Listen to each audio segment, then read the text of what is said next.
Absolutely delighted to be with you today. As Gary says, my name is Ruth. I'm Irene. And we're going to take you through the ICOACHGIRLS project that is relatively new. So what we're going to try and do today, this is a 3-year project and we're just at the end of the first year. So we're very still feels in the very early stages of the project.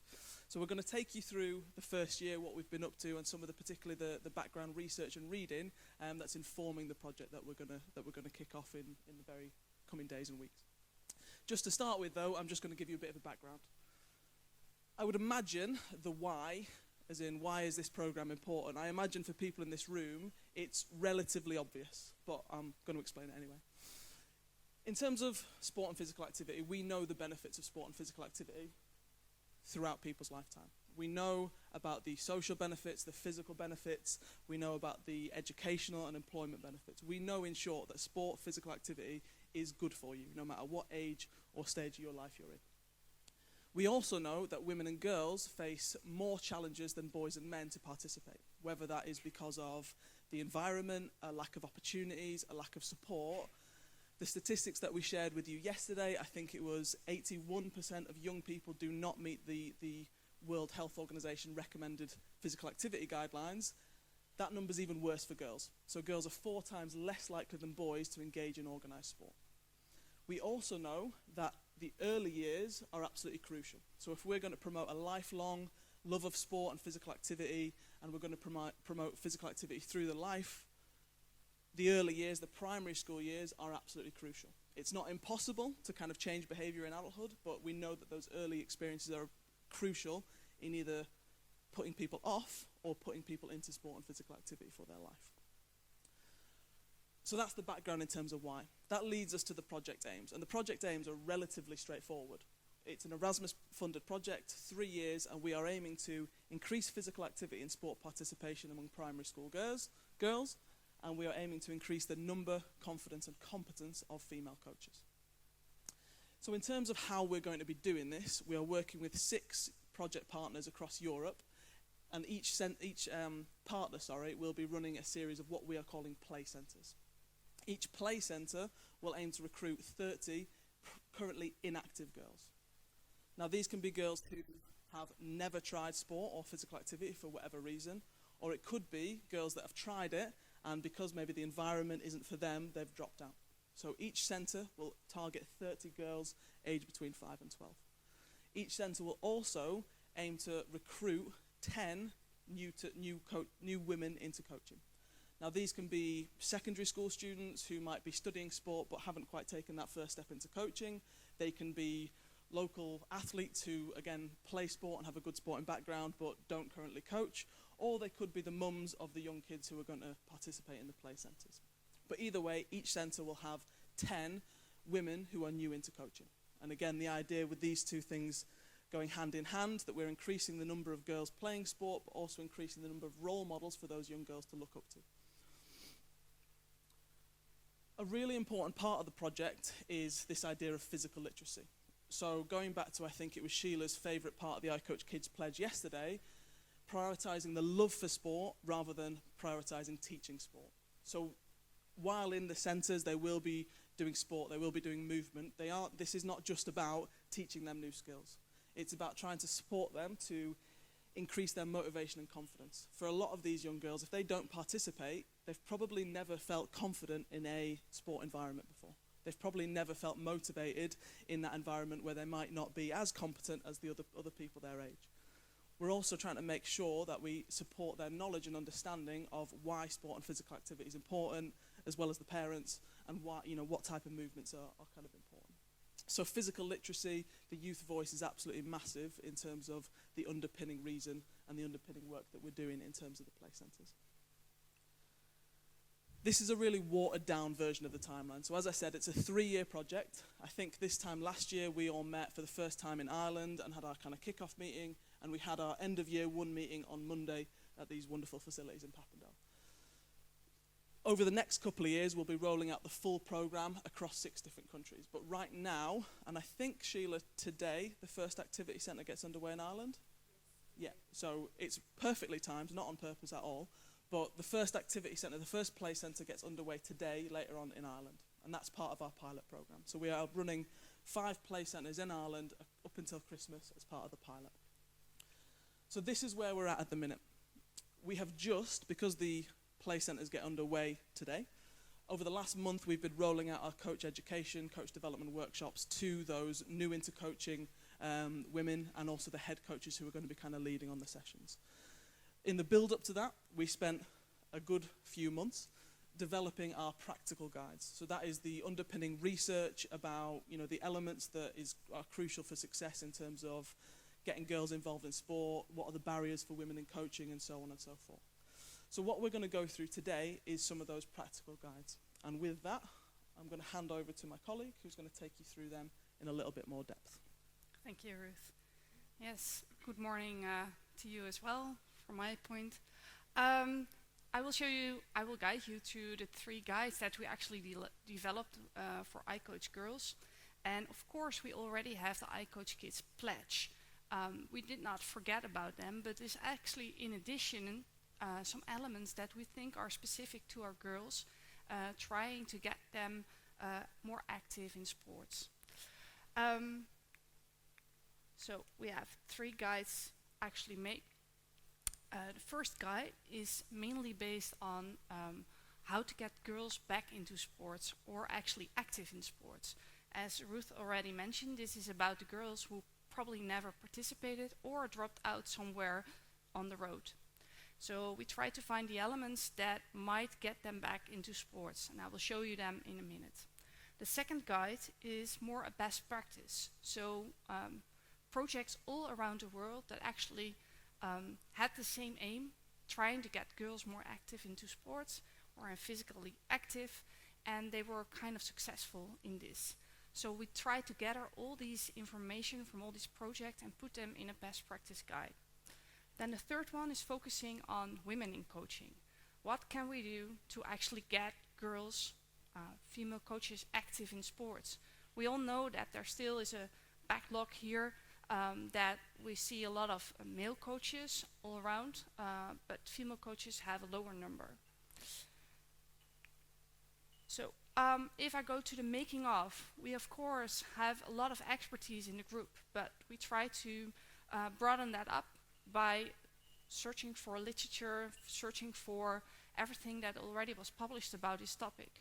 So on the basis of the guide, the first guide about the girls, we included 10 reviews, systematic reviews that were out there in literature, including a lot more studies. So I think the number of total studies is actually more than 100 already included in this background information. Then for the second guide, there was a scoping review already available, and what we also did is trying to find best practices with our partners all around the world. And for the third, again, we needed to go back to the literature and see, okay, what do we already learn? And we didn't stick to only scientific literature, but we also included the gray literature that we could find regarding this topic. So that is more the professional literature, the practical literature about all these kind of issues. With that, we gathered a lot of information, and we needed a sort of umbrella to see how to actually get these elements a little bit more straightforward, because we got a lot of information and how to get that back to our coaches.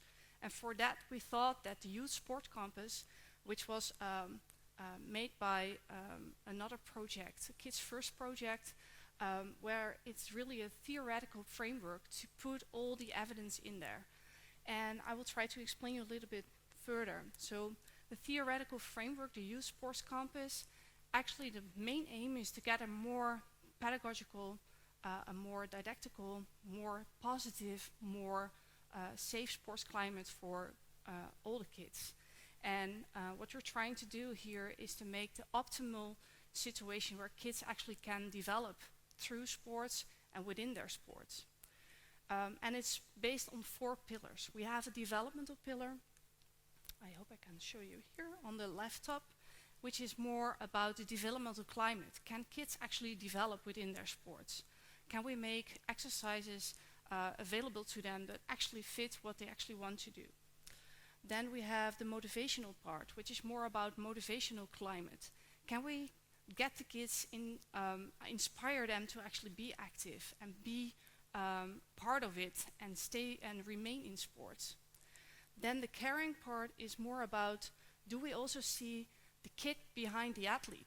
So it's not only about whether they actually develop as an athlete, but it's far more than that. And we're trying to look, okay, can we really see the kid behind it? So do we actually know what kind of living situation he or she is in? So all these kind of things are important to actually have the optimal climate within your sports setting. And then finally the socially safe, which is about safety. Does the kid feel safe in his environment? Can we actually make a transparent situation where kids feel seen, safe, and that they are not afraid of or insecure about participating? In addition to that sports compass that gives us a nice theoretical framework, we also saw that there are different levels that we can look at. So we can look at the micro level, the meso, and the macro level. The micro level is really on the field, at the playground where the trainer or the coach is in interaction with the kid.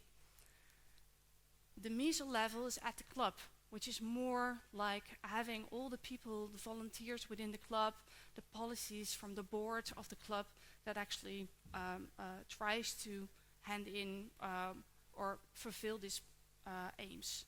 Then the next level, the macro level, is about the policymakers. So what kind of policy is, for example, for the national associations, or even at a higher level, international federations, or maybe the government, the local government, or the national government looking at these kind of issues. So we have different levels that we can actually focus on. So what we try to do is put them all in this framework of the youth sports campus, and also try to give recommendations on different levels where you can actually get through. So if we're looking at the first guide, to reintroduce girls into sports and physical activity, I hope you can still see it here. It's not a little bit small here. So we have, in the end, we had 10 elements. And these 10 elements are part of this, put in this theoretical framework of the youth sports campus. So for development-oriented, for example, we focus on competence and provide non-competitive activities. For the motivational part, we provide high support, offer a variety of activities and variation, and use role models. For the caring climate, we think it's important to promote friendship and social connections and help coaches to really understand the girls' needs. And for the socially safe, we think it's really important to develop a positive and inclusive, welcoming environment where there are maybe even girls-only opportunities, and that we are aware of all the issues related to body image and act accordingly. So these are the 10 elements, in addition to the pledge that we of course have in our back, in the back of our head as well, that we can do. So what we do within the guide, and this is just an example, we provided a description of what we actually mean with this element. And then we give some recommendations here on the micro, meso, and macro level for you to understand, okay, if I want to really help girls to get back into sports, what could I do on the different levels?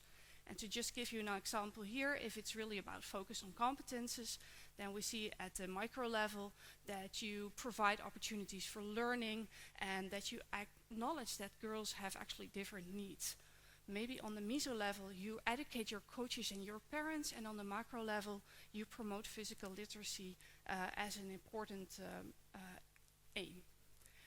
Another example for this first guide is that we provide girls-only opportunities. Again, we put left side more information about what we actually think is important, and then put some recommendations on the different levels. Then I hand it over to Ruth, because she's more an expert on this second guide. Yeah, thank you. So for the second guide, what we've tried to do, this is a case study guide. So what we've really tried to do is take the 10 elements that Irene's just introduced to you and try and bring them to life in terms of showcasing best practice of programs that currently exist. I think it's really important to note that within ICOACHGIRLS, we're intentionally not telling coaches exactly what to do on the ground, because every context is different. Countries are going to be different, but even within countries, so for example in Ireland, there's a a pilot starting in Dublin tomorrow, and that will look very different to the pilot in Tipperary, which will look very different to the one in Limerick. So what we're trying to do is give head coaches and assistant coaches the tools to be able to bring this to life, and that's where this guide comes in that it gives them very real examples of case studies that, although they might not explicitly use the elements, because obviously they're not part of this project, they do showcase how that element can work in real life across the micro, meso, and macro levels. So again, I don't know if you can see, but we've included 11 case studies from different sports, from different countries. Some are more multi-sport, some are sport-specific, some are run at a club level, some are kind of educational. So again, it brings things to life, hopefully. And again, I'll just give you a couple of examples. I know there's at least one colleague from UEFA Playmakers in the room, so I'm hoping I do this justice. But this is just, again, an example of how it looks within the guide. So we introduce the case study, we introduce the case study, we give a little bit of background, again, about what it's about, we give a little bit of information. So for Playmakers, for example, it brings together the latest research on the benefits of play-based learning and the magical power of Disney storytelling. So that's obviously straight from UEFA, their description of the project. We then break it down a little bit more in terms of what level it focuses on. So for Playmakers, where it's a on-the-ground delivery and the education of coaches, kind of very similar to what we're trying to do in ICOACHGIRLS, but it aims to develop these things, so friendships, health and confidence, life skills, and so on and so forth. Really importantly, what we've then done is then linked it to the guides, so that the first guide and the elements. So in this example, there's more than this in the guide. Obviously, I just can't fit everything on the slide. So if we're looking at the development-orientated pillar of the Youth Sports Compass, and we're looking at the associated elements of that, so that's focus on competence and provide non-competitive activities, Playmakers is a really good example of how that is done on the ground at both a micro and a meso level. So focusing on fundamental movement skills with and without the ball, providing non-competitive activities. Although it's hooked onto football, it's not the traditional football. They don't get kids straight in and go, right, we're going to play 11 aside and off you go. Well, there'll be a winner and a loser. So that's an example of how we do it in Guide 2. And again, just another example, a basketball kind of example, her time to play. So again, you can see a similar sort of structure. I don't know how well you can read this at the back, but it's mainly the structure. So again, we talk about a little bit of an introduction to the program. We then think about, okay, what level does this focus on? So this focuses on organization. So this is really about creating a community that basketball clubs can kind of opt into and receive toolkits and practice plans, support for female coaches. So again, in terms of the elements, we go into the caring quadrant of the Youth Sport Compass, and again, the element is helping coaches to understand girls' needs. And that's an example of how this project, Her Time to Play, again, although it's not explicitly maybe using the same terminology that we use, it is bringing these sorts of things to life. So we provide through this guide different case studies like this, presented in that sort of way, that supports coaches to really actually understand when we say focus on competence, when we say, understand body issues, what does that actually look like on the ground, and what could it look like in your play centre? Yes, thanks. Then for the last guide, the third guide, was focusing on women in coaching, the female coaches, and again we found new elements that we think are important to get more female coaches active. We had 9 elements for them, and we gathered them around the campus again as well. And I'll give you 2 examples of these as well. One of the elements is offer support and remove barriers. Main thing actually, and that's why I took this one as an example, is that female coaches actually told us, and within all the research that I found so far, is that they need support in all the areas, whatever they want to be supported. So positive coaching, mentoring, a lot of issues, but we put it as a specific element as well, and especially removing barriers with them together to see, okay, what can I do actually to get you active? What kind of barriers do we need to overcome to get you there? That was kind of important part. Again, here also the micro, the meso and the macro level to get you some recommendations here for practice. Then again, this is a kind of a sort of example of how you can support your female coaches, and it was said that mentoring programs can be really, really beneficial, especially when it's conducted by a female coach. A head coach, we can actually be a role model to these young female coaches or less experienced female coaches to get them into action within the sports or remain them into the sports as well. Then if we look at the 3 guides, we had some other considerations that came out from literature. And the first thing is that we think that it's important to have a multi-component strategy. And what we mean with that is that we should not focus on one thing. We have more elements. We have the micro, the meso, and the macro level. And we should focus on different issues to get it done. And what you have seen so far already is that you see that we see also the projects focusing on not only the kids, but also the coaches, also the parents, trying to get head coaches involved. And that is what it's all about. It's a system that we want to change, a culture that we want to change. So only focusing on the girls would not be enough to get them active in sport. We need to put an intervention within the whole system. And then, as Ruth already mentioned, is that the differences between the project. We probably need tailor-made approaches for every context where we are actually doing this kind of playgrounds. So these guides were never meant to be a sort of strict protocol. It is a guide which should actually give you information, thoughts about how to do this within practice. It was never meant to be a sort of strict rules like how it needs to be done. What came out as well is merchandising. That's why we're wearing these nice t-shirts and a lot of more things. It seems that girls, especially girls, are kind of fond of this merchandising, which can actually help them to get the first barrier done. So having a nice hat or a t-shirt or whatever, that can really help them like, okay, I'm part of this. And they really feel more welcome to this part. So I think that's a good thing to keep in mind. And a final thing is it's a change of culture. And for that, we need long-term, we say in Holland, lange adem. We need a long breath to actually get it done. So we need to stay and work on this probably for many years to actually reach all the areas that we want to reach.